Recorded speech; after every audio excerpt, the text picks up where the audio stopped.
Hello बच्चों, कैसे हैं आप लोग। उम्मीद है बढ़िया होंगे, मस्ती में होंगे और हमारे साथ ऊंचाई एवं दूरी पढ़ रहे होंगे। ऊंचाई एवं दूरी का यह तीसरा वीडियो है।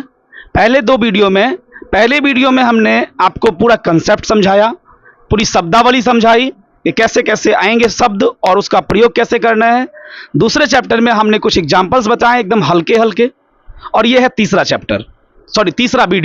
तीसरा वीडियो में हम शुरू कर रहे हैं चैप्टर एक्सरसाइज 9.1 प्रश्नावली 9.1। बहुत ही इंपॉर्टेंट चैप्टर है। 16 क्वेश्चन है इसमें। हम लोग एक एक करके देखते हैं। बीच में हम कुछ क्वेश्चंस को छोड़ देंगे जो लगेंगे हल्के हैं, आप बना सकते हैं तो आप बनाइएगा। बाकी कुछ क्वेश्चंस को हम लेते हैं और कोशिश करते हैं कि हम आपको सिखा पाए कि इस चैप्टर को कैसे बनाना है। ये पहला क्वेश्चन है। खैर, पहले क्वेश्चन का फोटो आपके किताब में बना होगा बगल में, लेकिन हम क्वेश्चन को देखकर फिगर बनाएंगे और इसका सॉल्यूशन करेंगे। देखिएगा, सर्कस का एक कलाकार 20 मीटर लंबी डोरी पर चढ़ रहा है जो अच्छी तरह से तनी हुई और भूमि पर जो तनी हुई है। मतलब आप कहिएगा सर डोरी एकदम सीधा होता नहीं है, ऐसे करके झुक जाता है, बीच में झुका हुआ नहीं है। जो रस्सी है जिस पर कलाकार चढ़ रहा है वो एकदम टेढ़ी है, ऐसे करके तिरछी है और एकदम सीधी है, ऐसे करके बीच में झुकी हुई नहीं है, और भूमि पर सीधे लगे खंभे के शिखर से बंधा हुआ है। मतलब एक डोरी है और भूमि पर एक खंभा खड़ा है ऐसे करके, और खंभा से ऐसे करके बंधा हुआ है। जैसे देखिए, यह है भूमि और डोरी को भूमि से बांधना है। अब भूमि से तो इधर कुछ ना कुछ चाहिए, तो वही बोला है कि इधर एक खंभा खड़ा है एकदम सीधा, ऐसे करके सीधा खड़ा है, मतलब 90 डिग्री। और जो डोरी है जो जिस पर सर्कस का कलाकार चढ़ रहा है वो भूमि पर भी बंधा है और खंभे के शिखर से बंधा है, और डोरी एकदम तनी हुई है। तो डोरी बना दीजिए ऐसे करके।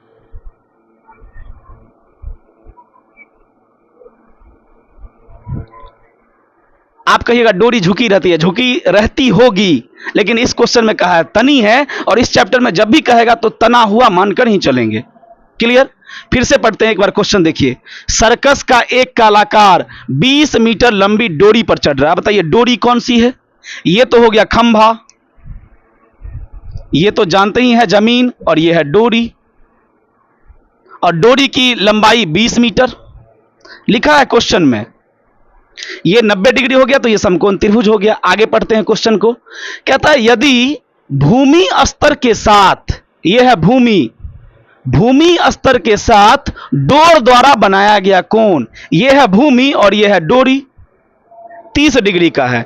फिर से समझिए, यह है भूमि और यह है डोरी, तो भूमि के साथ डोरी 30 डिग्री का कोण बनाता है।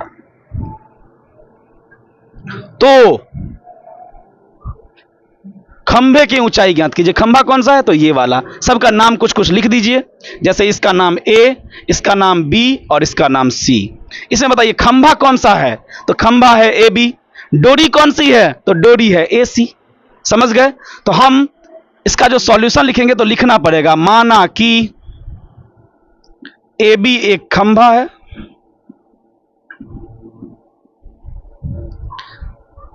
तथा AC एक डोरी है जो भूमि पर, अब ये AC एक डोरी है जो भूमि पर किस पर बंधा है? तो C पर, जो भूमि पर C से बंधा है। बस इतना सा लिखना होता है। इस लिखने से डरिएगा नहीं, फोटो बना लीजिएगा, फोटो को देखकर लिख दीजिएगा, बात खत्म। अब बताइए कोण क्या डिग्री? 30 डिग्री। तो हम लिख देंगे कोण C बराबर 30 डिग्री। तथा एक चीज और हमको मालूम है, गौर से देखिए, AC 20 मीटर, तो लिख देंगे AC बराबर 20 मीटर। ठीक है। अब इसके बाद थोड़ा सा दिमाग लगाना है, थोड़ा सा दिमाग। क्या? तो देखिए, यह है 30 डिग्री, एक भुजा पता है, तो हम क्या लगाएंगे? पाइथागोरस पर में नहीं, हम लगाएंगे त्रिकोणमिति। और त्रिकोणमिति में कैसे? तो हम देखेंगे कि क्या चीज हमको मालूम है और क्या हमको निकालना है। क्लियर? तो देखिए, हमें ये 90 डिग्री है तो 90 डिग्री के सामने वाले को कर्ण कहते हैं। क्या कहते हैं? कर्ण। तो हम यहां पर फिलहाल कर्ण लिख देते हैं। अच्छा, कौन कौन सा दिया है? तो सी 30 डिग्री, इसके सामने वाले को लंब। ये कर्ण लंब वगैरह आप नहीं लिखिएगा, ये हम समझाने के लिए आपको लिख रहे हैं। अच्छा, ये हो गया कर्ण, ये हो गया लंब, तो जो बच गया वो आधार। अब आप बताइए, आपको मालूम क्या है? तो आपको मालूम है कर्ण। आपको निकालना क्या है? तो खंभा का ऊंचाई, और खंभा का ऊंचाई तो यही ना होगा, ए बी। ए बी मतलब लंब।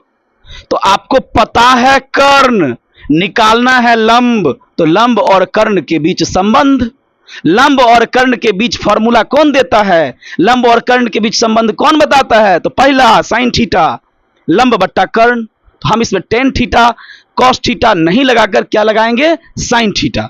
तो बताइए, साइन थीटा नहीं, थीटा नहीं, थीटा की जगह पर क्या डिग्री? 30 डिग्री, तो साइन 30। अच्छा, फॉर्मूला क्या होता है? लंब बट्टा कर्ण। लंब, लंब के जगह पर कौन खड़ा है? तो ए बी। कर्ण का नाम क्या है? तो ए सी। साइन 30 का मान आपको पक्का याद होगा, 1/2 लिख दिए। ए बी का मान नहीं पता है भैया, खंभा का ऊंचाई पूछे हो और ए बी तो खंभा का ऊंचाई है, मालूम है नहीं है, यही तो मालूम करना है। तो ए बी के जगह ए बी, बट्टा में है ए सी। ए सी पता है 20 मीटर, तो हम लिख देंगे 20। अब देखिए, इधर भी भिन्न इधर भी भिन्न, क्रॉस मल्टीप्लीकेशन। 2 से गुना होगा ए बी, तो 2 गुने ए बी। 1 से गुना होगा 20, तो 1 गुने 20। हम मान निकालेंगे ए बी का, तो ए बी बराबर 20 को 1 से गुना करोगे तो 20। आइए, 2 गुना में है, उस पर जाएगा तो बट्टा में। 2 से 20 कट जाएगा, 2 दहे के 20। तो बताइए, ए बी बराबर 10 मीटर। 100 मीटर में है तो यह मीटर में, लेकिन यहां पर हम आंसर नहीं लिखेंगे, क्योंकि हमसे पूछा है खंभे की ऊंचाई और हम ज्ञात कर दिए हैं ए बी। और आप तो जानते हैं ए बी क्या है? तो खंभे की ऊंचाई, लेकिन इसे लिखना पड़ता है। तो अंत में क्या लिखेंगे? अतः खंभे की ऊंचाई बराबर 10 मीटर, तब लिखेंगे आंसर। यह हल्का क्वेश्चन था। इस चैप्टर में 2 तरह के प्रश्न आते हैं। एक प्रश्न जिसमें एक ही त्रिभुज का फिगर बनेगा, और एक ऐसा प्रश्न जिसमें 2 त्रिभुज का फिगर बनता है। तो एक त्रिभुज वाला हमेशा बहुत ही आसान होता है, 2 त्रिभुज वाला थोड़ा सा टफ होता है। ठीक है, ये था एक त्रिभुज वाला, आसान था, टाइम ज्यादा हम समझाने में लगाते हैं। और दूसरा कि हमारे पास डिजिटल बोर्ड नहीं है, इसलिए वीडियो भी लंबा बनता है और समय भी ज्यादा लगता है। ठीक है, आप समय की चिंता ना कीजिए, आप सीखने पर फोकस कीजिए। इसका आप तो पहले आराम से बनाने का खुद से प्रयास कीजिए, अगर नहीं बने तो स्क्रीनशॉट लेकर रख लीजिए, आप इससे समझ लीजिएगा। यह है 9.1 का क्वेश्चन नंबर 2। क्वेश्चन को अच्छे से पढ़िएगा। आंधी आने से एक पेड़ टूट जाता है और टूटा हुआ भाग इस तरह मुड़ जाता है कि पेड़ का शिखर जमीन से छूने लगता है। इसको समझिए। जैसे मान लीजिए ये एक पेड़ है, ऐसे करके ये एक पेड़ खड़ा है जमीन पर, और आंधी आया और ये पेड़ ऐसे करके टूट गया, और टूट कर जमीन से ऐसे करके लग गया। ऐसे आप देखते होंगे, पेड़ खड़ा है, आंधी आता है, बीच से टूट जाता है, और टूट के माथा जो है, अगर ये पूरा नहीं टूटता है तो माथा आके जमीन पर लग जाता है। तो इसी को बोलते हैं शिखर जमीन को छूने लगता है। शिखर जमीन को छूने लगता है। और इसके साथ मतलब जमीन के साथ 30 डिग्री का कोण बनाता है। मतलब जब ये पेड़ टूटकर गिरा, ये पेड़ जब टूटकर ऐसे करके गिरा, तो ये जब जमीन को छुआ तो यहां पर ये जमीन के साथ 30 डिग्री का कोण बनाया। पेड़ के पाद बिंदु से, पेड़ का पाद बिंदु मतलब उस दिन बताए थे आपको, जहां पर पेड़ जमीन को छुएगा उसे बोलते हैं पाद बिंदु। आधार और पाद बिंदु एक ही होता है। पाद बिंदु की दूरी जहां पेड़ का शिखर जमीन को छूता है 8 मीटर है। मतलब ये पेड़ जो ऐसे करके टूटकर गिरा है, तो पेड़ के पाद बिंदु मतलब यहां पर, और ये जो ब्लू वाला देख रहे हैं हमारे हाथ को छू रहा है, यहां से लेके यहां तक के बीच की दूरी 8 मीटर है। तो पेड़ की ऊंचाई ज्ञात कीजिए। अब आप एक कंफ्यूजन में नहीं रहेगा, पेड़ की ऊंचाई का मतलब केवल ये काला वाला मार्कर नहीं, ये क्या पूरा पेड़ है? नहीं, ये पेड़ का वो टूटा हुआ भाग जो जमीन से खड़ा रह गया, जड़, ऊ है। आधा तो है ये टूट के गिर गया है। मतलब ये भी और ये भी दोनों को मिलाइएगा तब न पेड़। तो इस पूरे की ऊंचाई ज्ञात करनी है। हम पहले फोटो बनाते हैं। देखिए, तो सबसे पहले हमको चाहिए भूमि, तो हम बनाते हैं भूमि को ऐसे करके। ये हो गया भूमि। भूमि पर एक पेड़ खड़ा करते हैं। एक लंबा ऊंचा सा पेड़ है। पेड़ एकदम सीधा खड़ा होगा। इस चैप्टर में वैसे भी इन्हें कहिएगा हमारा गांव वाला सिमर का पेड़ झुकल है, तो हम झुकले पेड़ बनाएंगे। इसमें जो भी चीज आप खड़े कीजिएगा 90 डिग्री पर एकदम ऊर्ध्वाधर। ये पेड़ खड़ा है। अब आंधी आया और पेड़ टूट गया। मान लीजिए आप पेड़ यहां से टूट गया, इसको हम ऐसे ऐसे डॉटेड बना देते हैं। यहां से टूट गया और ये जो पेड़ का मुंडी है ये वाला, ये टूटा हुआ, ये ऐसे करके झुक के जमीन पर लग गया, ऐसे करके यहां जमीन पर लग गया। फिर से समझिए अच्छे से, पेड़ केवल इतना बड़ा नहीं है। ये जो आप देख रहे हैं ये ऐसे करके उठा हुआ था, ये भी पेड़ था, लेकिन ये टूट कर ऐसे करके गिर गया। ठीक है। उसके बाद कहता है जमीन को छूने लगता है और उसके साथ मतलब जमीन के साथ क्या डिग्री का कोण बनाता है? तो 30 डिग्री का। 30 डिग्री का कोण बनाता है। पेड़ के पाद बिंदु की दूरी, ये पेड़ है, पेड़ का पाद बिंदु, ये पेड़ के पाद बिंदु की दूरी जहां पेड़ का शिखर जमीन को छूता है, यह है पेड़ का पाद बिंदु, और यहां पेड़ का शिखर जमीन को छू रहा है। इसके बीच की दूरी 8 मीटर है। क्या मीटर है? 8 मीटर। तो पेड़ की ऊंचाई ज्ञात कीजिए। तो पेड़ का ऊंचाई ज्ञात करना है। पेड़ का ऊंचाई मतलब केवल ये नहीं, ये भी और ये भी दोनों को जोड़ेंगे तब ना पेड़। तो हम सबका नाम लिखते हैं। इसका नाम मान लेते हैं ए, इसका नाम बी और इसका नाम सी। तो पेड़ बताइए कौन होगा? पेड़ होगा ए बी प्लस ए सी। ए सी भी ना पेड़ का हिस्सा है, तो हमको निकालना है ए बी प्लस ए सी। अब हम क्वेश्चन बनाते हैं अच्छे से। देखिए सॉल्यूशन बहुत आसान है, आपको भारी लग रहा होगा, है आसान। त्रिभुज का नाम है ए बी सी और उसमें हमने पेड़ माना है ए बी और ए सी को। हम मानेंगे, माना कि बी ए सी एक पेड़ है, नहीं है बी ए सी एक पेड़, बी ए आई सी ओ तक खड़े था ना बउआ, ये पूरा पेड़ हो गया। एक पेड़ है जो कहां से टूट जाता है? ए पर से, जो ए पर से टूट जाता है, तथा शिखर सी, पेड़ का शिखर सी जमीन को छूता है। क्लियर?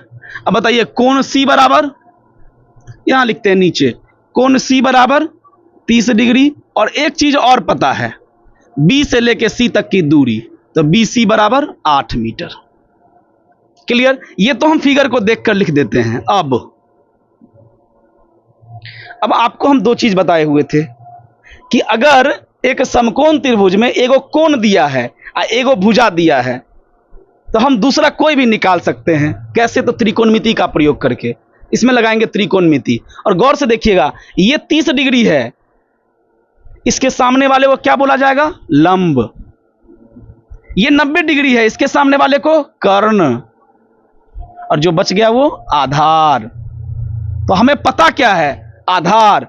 और हमें आधार पता है और लंब निकालना है। लेकिन लंब निकालोगे तो केवल ए बी निकलेगा, पेड़ नहीं निकलेगा पूरा।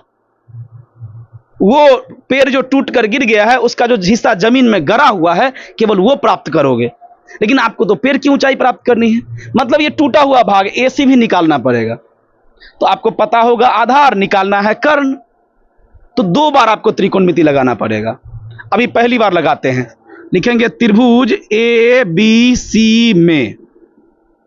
ठीक है? देखिए हमको पता क्या है? तो आधार। निकालना क्या है? लंब। लंब और आधार के बीच संबंध कौन बताता है? तो लंब बट्टा आधार मतलब tan थीटा।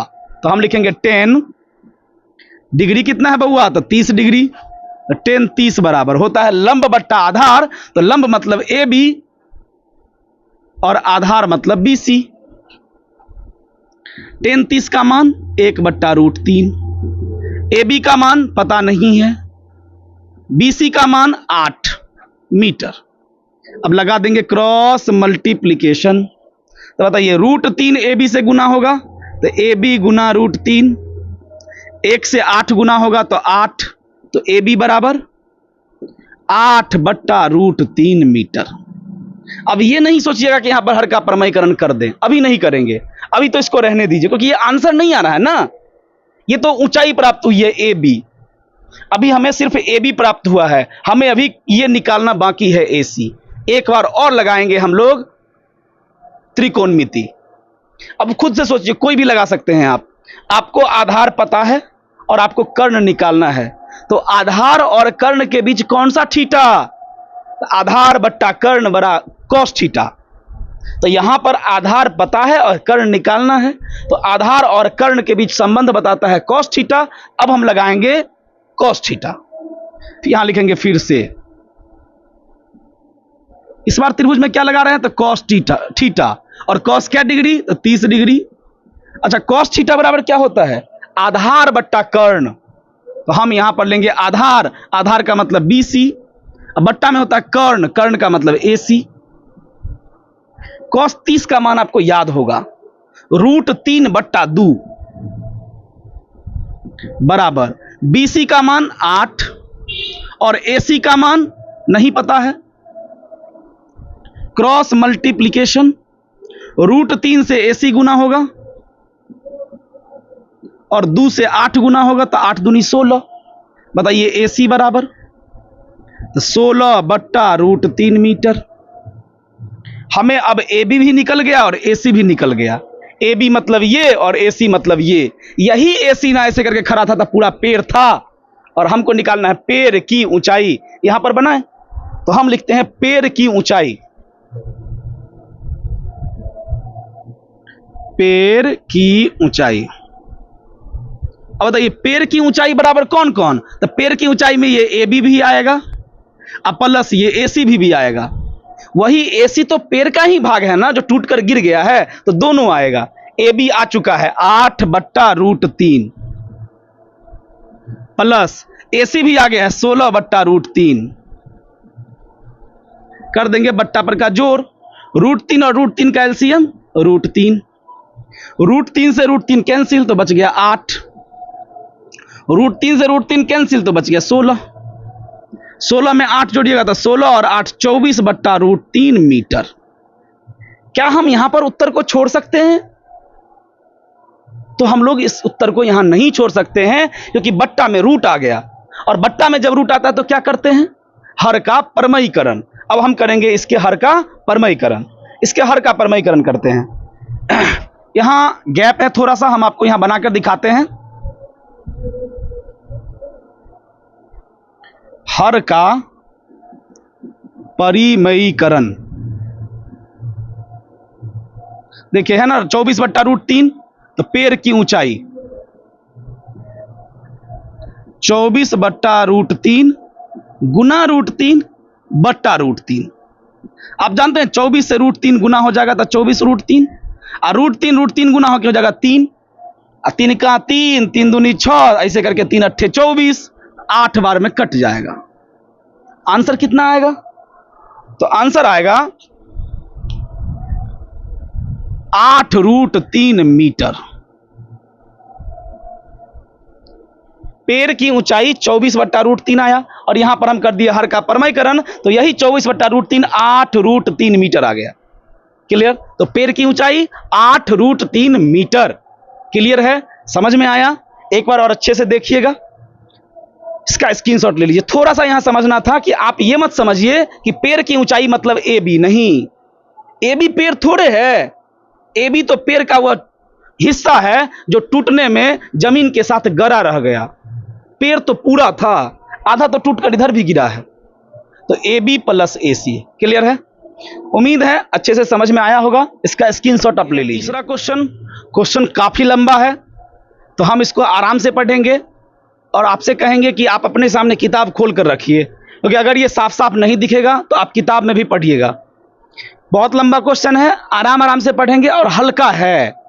कहता है एक ठेकेदार बच्चों के खेलने के लिए एक पार्क में 2 फिसलन पट्टी लगाना चाहता है। फिसलन पट्टी जानते हैं आप लोग, बचपन में खूब उपयोग किए होंगे। वो नए गांव घर में देखते होंगे कि जो बरामदा अगर ऊंचा है तो बाइक चढ़ाने के लिए एक सीमेंट का बना होता है, आप लोग ऊपर से खूब ससरते होंगे। वैसा ही पार्क में जाइएगा तो ऐसे करके फिसलन पट्टी लगा दिया जाता है बच्चों के फिसलने के लिए। ऐसे करके मान लीजिए यहाँ पर एक खुट्टा गड़ा रहता है ऐसे करके, और इस पर ऐसे करके लटका दिया जाता है। बच्चा इधर से चढ़ता है सीढ़ी होके, यहाँ पर जाता है, बैठता है फिसल के नीचे। ऐसे ही फिसलन पट्टी ये भी पार्क में बनवाना चाहता है। आप इसको अच्छे से देख लिए, ऐसा ही फोटो हम बनाएंगे। लेकिन कैगो फिसलन पट्टी? तो दूगो कौन कौन? तो एगो 5 वर्ष से कम उम्र के बच्चों के लिए और एगो 5 वर्ष से अधिक के बच्चों के लिए। देखिए 2 फिसलन पट्टी लगाना चाहती है 5 वर्ष से कम उम्र के बच्चों के लिए और एगो 5 वर्ष से अधिक उम्र के बच्चों के लिए। तो 5 वर्ष से कम उम्र के बच्चों के लिए वह एक ऐसी फिसलन पट्टी लगाना चाहती है जिसका शिखर 1.5 मीटर की ऊंचाई पर हो। मतलब ये जो फिसलन पट्टी होगा तो इसका शिखर यहां से केवल 1.5 मीटर ऊंचा हो, 1.5 मीटर की ऊंचाई पर हो और भूमि के साथ 30 डिग्री के कोण पर झुका हो। और ये जो भूमि के साथ होगा, भूमि के साथ ये यहां पर 30 डिग्री का कोण बनाता हो, ऐसे करके यहां पर 30 डिग्री का कोण। ये फोटो हम बनाते हैं, ठीक है। देखिए ये मान लेते हैं भूमि है और ये लंबा सा एक वो है जिस पर बच्चा चढ़ेगा, सीढ़ी है, और यहां से ये ऐसे करके फिसलन पट्टी है। क्लियर? ये 90 डिग्री पर होगा, बच्चा यहां सीढ़ी लगा रहता है, ऐसे ऐसे करके चढ़ के ऊपर जाता है, यहां पर जाता है, यहां से फिसल जाता है। तो बोला ये 30 डिग्री पर झुकी हो, तो 30 पर झुका दिए। ऊंचाई क्या बोला है? तो 1.5 मीटर। देखिए 1.5 मीटर। अच्छा ये किसके लिए? 5 वर्ष से कम उम्र के बच्चों के लिए। तो यहां से हम लिख देते हैं यहां पर 5 वर्ष से कम। समझ गए? ये जो फिसलन पट्टी है वो 5 वर्ष से कम उम्र के बच्चों के लिए। समझ गए? ऊंचाई क्या मीटर? 1.5 मीटर। डिग्री कितने? 30। नाम लिख लेते हैं, इसका नाम ए, इसका नाम बी, इसका नाम सी। इसमें बताइए फिसलन पट्टी कौन है? जहां से फिसल के बच्चा नीचे आएगा उसी को ना फिसलन पट्टी बोलेंगे। तो ए सी है फिसलन पट्टी और ए बी है फिसलन पट्टी की ऊंचाई। आगे पढ़िए क्वेश्चन को। कहता है जबकि इससे अधिक उम्र के बच्चों के लिए, 5 वर्ष से ज्यादा वाले के लिए, वह 3 मीटर की ऊंचाई। एक और फिसलन पट्टी बनाना है 5 वर्ष से ऊपर के लिए, लेकिन उसकी ऊंचाई 3 मीटर। 3 मीटर की ऊंचाई पर एक अधिक ढाल वाली, इसकी ढाल 30 डिग्री थी, उसकी अधिक होगी, फिसलन पट्टी लगाना चाहती है जो भूमि के साथ 60 डिग्री का कोण बनाती है। और 5 वर्ष से ज्यादा वाले के लिए कैसे? तो उसका भी फोटो बनाते हैं, लाल कलर से बनाते हैं। देखिए ये भूमि, इस पर फिसलन पट्टी की ऊंचाई ऐसे। अब यहां से फिसलन पट्टी लगा देगा जिस पर बच्चा स्लिप करेगा, ऐसे। ये जो फिसलन पट्टी है ये 60 डिग्री पर झुकी हुई है, भूमि के साथ 60 डिग्री का कोण बनाती है, लिखा है। और ऊंचाई कितनी फिसलन पट्टी की? तो 3 मीटर, वो भी लिखा है, तो 3 मीटर। लेकिन ये किसके लिए? तो 5 वर्ष से अधिक बच्चों, 5 वर्ष से अधिक वालों के लिए। इसका भी कुछ नाम मान लीजिए, जैसे इसका नाम मान लेते हैं पी क्यू आर। ये 90 डिग्री एकदम सीधा होगा। इसमें बताइए फिसलन पट्टी कौन? तो पी आर। फिसलन पट्टी की ऊंचाई तो पी क्यू। समझ गए? इसको हम आराम से यहां पर पहले लिखते हैं कि क्या क्या हम माने हैं, शॉर्टकट में लिखेंगे। सॉल्यूशन। माना कि 5 वर्ष से कम उम्र के बच्चों के लिए एसी एक फिसलन पट्टी है, एसी फिसलन पट्टी है। क्लियर है? कोण लिख देते हैं, कोण सी बराबर 30 डिग्री, बस हो गया, ज्यादा नहीं लिखना है। तथा 5 वर्ष से अधिक के लिए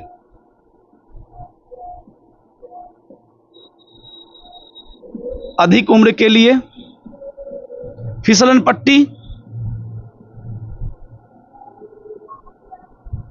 फिसलन पट्टी पी आर है, तथा कोण आर बराबर 60 डिग्री। फोटो को देख के दोनों हम लिख दिए। अब हम क्वेश्चन का सॉल्यूशन लिखेंगे आराम आराम से, टेंशन फ्री होकर। हल्का क्वेश्चन है, काफी लंबा है, लंबाई से डरना नहीं है।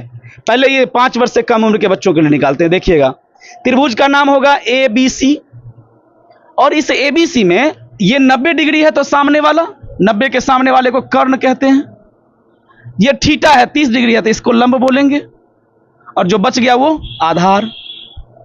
ये धीरे धीरे आदत छोड़िए लिखना, हम लिखते रहेंगे समझाने के लिए, आपको ये नहीं लिखना है।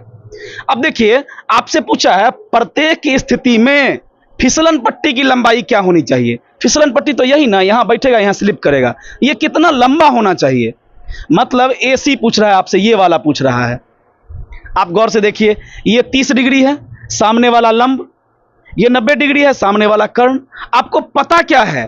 तो आपको पता है लंब, और निकालना क्या है? तो कर्ण। बताइए, लंब और कर्ण के बीच संबंध कौन बताता है? तो साइन थीटा। क्लियर? तो हम यहां लिखेंगे त्रिभुज का नाम एबीसी। त्रिभुज एबीसी में कौन सा थीटा यूज होगा? तो आप समझ गए होंगे, साइन थीटा। क्यों साइन थीटा?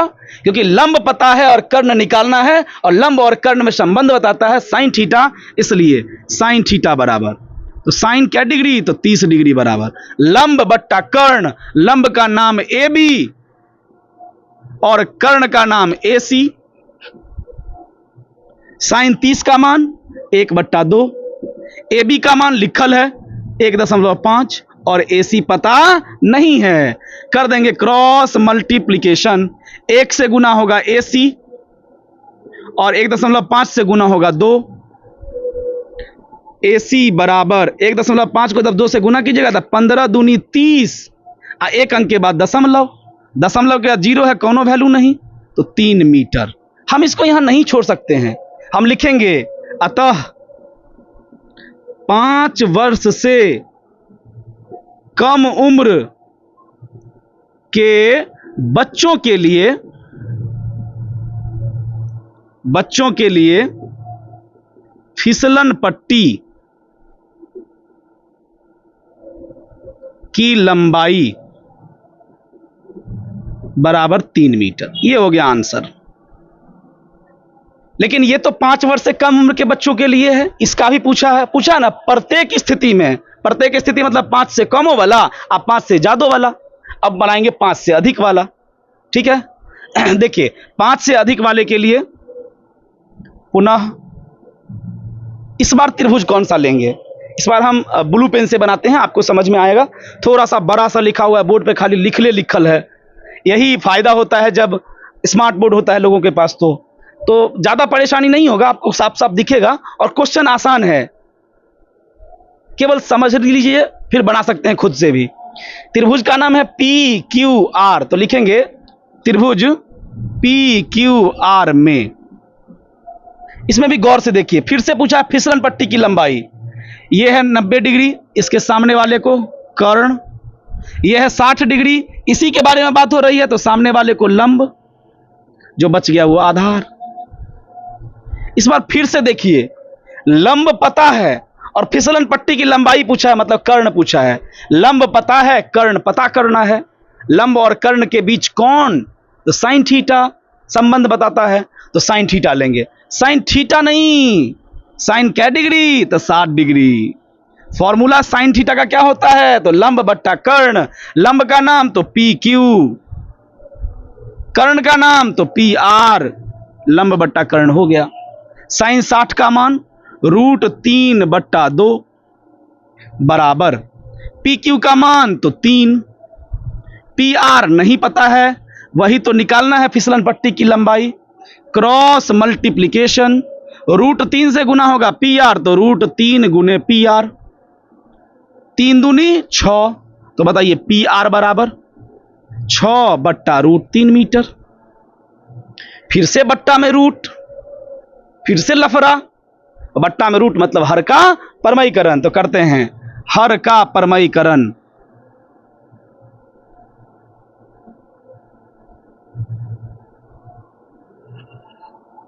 लिखेंगे पी आर बराबर 6/√3, हर का परमीकरण कैसे करते हैं?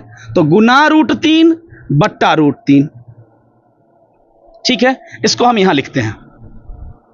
देखिए PR बराबर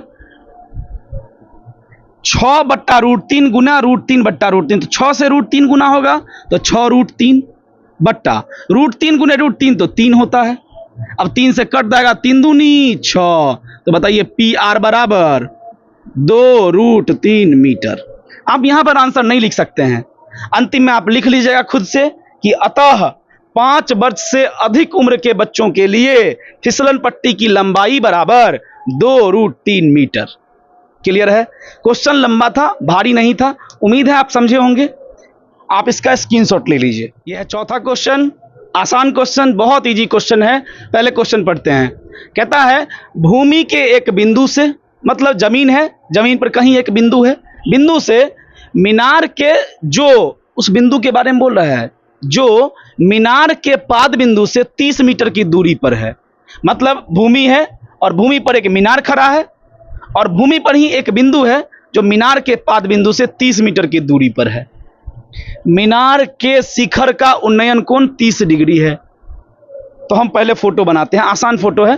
देखिए पहले तो जमीन बनाना पड़ेगा, भूमि, तो हम बनाते हैं भूमि। उसके बाद भूमि पर एक मीनार को खड़ा कर देंगे। हमने मीनार को खड़ा कर दिया। अब बताइए मीनार 90 डिग्री पर खड़ा होगा पक्का सीधा, तो हमने मीनार 90 डिग्री पर खड़ा कर दिया। क्लियर है? अब आगे कहता है कि भूमि के एक बिंदु से, मतलब भूमि पर ही कोई एक बिंदु है, लेकिन वो बिंदु कहां है? तो जो मीनार के पाद बिंदु से, मीनार का पाद बिंदु यहां, यही ना है पाद बिंदु मीनार का, मीनार के पाद बिंदु से 30 मीटर की दूरी पर है। मतलब भूमि पर जो बिंदु है, यहां मान लेते हैं बिंदु, वो मीनार से 30 मीटर की दूरी पर है। क्लियर? उसके बाद कहता है मीनार के शिखर का उन्नयन कोण। अब देखिए ये बिंदु है, तो जो बिंदु है लंबाई चौड़ाई तो होगा नहीं, तो इसी को मान लीजिए आंख। आंख का काम क्या है? ऐसे करके हॉरिजेंटल देखना, क्षैतिज देखना हमेशा। कहता है शिखर का उन्नयन कोण 30 डिग्री है।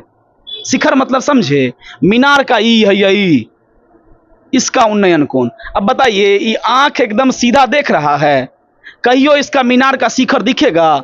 मीनार का शिखर देखने के लिए आंख उठाना पड़ेगा, और उठाने का मतलब उन्नयन कोण, और क्वेश्चन में भी बोला है उन्नयन कोण। तो आंख को धीरे धीरे उठवाते हैं। अभी आंख ऐसे देख रहा है, उठाते उठाते ऐसे होगा तब नहीं दिखेगा, तो यहां बन जाएगा दृष्टि रेखा। आंख यहां देख रहा था और यहां तक उठाना पड़ा, क्या डिग्री? तो 30 डिग्री, उन्नयन कोण बन गया। तो कहता है मीनार की ऊंचाई ज्ञात कीजिए। सबका नाम कुछ कुछ लिख दीजिए। जैसे हम इसका नाम लिख लेते हैं A, इसका B, इसका C। अब सॉल्यूशन में आप क्या लिखिएगा? माना कि AB एक मीनार है तथा भूमि पर बिंदु का क्या नाम है? तो C था। भूमि पर एक बिंदु C है। अब जो चीज आपको मालूम है लिख दीजिए। जैसे हमको कोण C बराबर मालूम है 30 डिग्री। एक चीज और मालूम है BC बराबर, वो भी लिख दिए 30 मीटर। अब निकालना क्या है? तो मीनार की ऊंचाई ज्ञात कीजिए, और मीनार की ऊंचाई मतलब AB ज्ञात करना है। बहुत ही आसान क्वेश्चन है। त्रिभुज का नाम बोलिए। त्रिभुज ABC में ये है 90 डिग्री, तो सामने वाला हो जाएगा कर्ण। इस कोण के बारे में बात हो रही है, तो सामने वाला लंब। जो तीसरा बच गया आधार। अब गौर से देखिएगा, तो आपसे पूछा मीनार की ऊंचाई ज्ञात कीजिए और आपको यह पता है। बोलिए तो आपको पता क्या है? तो आधार। आपको निकालना क्या है? तो लंब। लंब और आधार के बीच संबंध कौन बताएगा? तो टेन थीटा। और टेन थीटा नहीं, टेन 30 डिग्री। तो हम लिखेंगे टेन 30 बराबर, अब मान नहीं लिख दिया टेन 30 बराबर 1/√3, नहीं, टेन थीटा बराबर लंब बट्टा आधार। और लंब के लिए नाम लिखेंगे AB, और बउआ आधार के लिए नाम लिखेंगे BC। अब लिखेंगे सबका मान।